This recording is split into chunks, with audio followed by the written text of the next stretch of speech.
I work in the Department of Physics and Energy of the University of Limerick, UL. Its core business is research and education, both of which are strongly innovation-driven and industry-focused.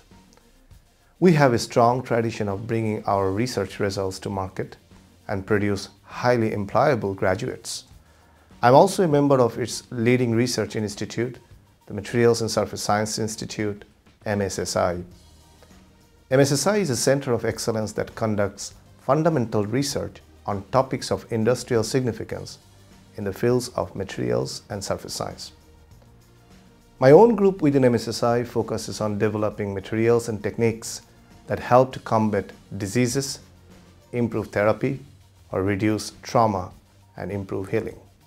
UL is located within the National Technological Park in Limerick, and it strongly supports the research and innovation in local industry. The approach is of developing a strong relationship with industry so that they can rely in the competence and professionalism of UL researchers and then returns with new innovation need. The collaboration with Cook Medical is the best example of such sustained relationship. Cook Medical needed a fundamental approach to develop a new generation metal alloy to improve X-ray visibility of their surgical devices. UL and Cook formed a winning team.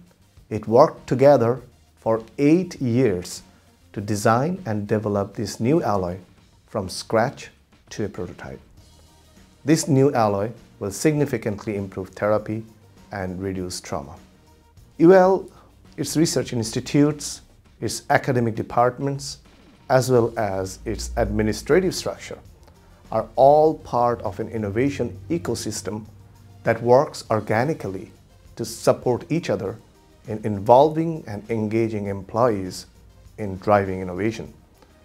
I have seen it firsthand during running the Alloy project with Cook Medical and also leading 2 European Commission FP7 projects during the same period.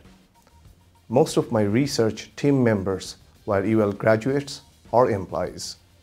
Between 2005 and 2013, my research group alone has filed 30 patent applications in medical device field, of which 3 have been granted and 23 has been licensed to both multinational and indigenous companies. It would not have been possible without the presence of the innovation ecosystem in UL.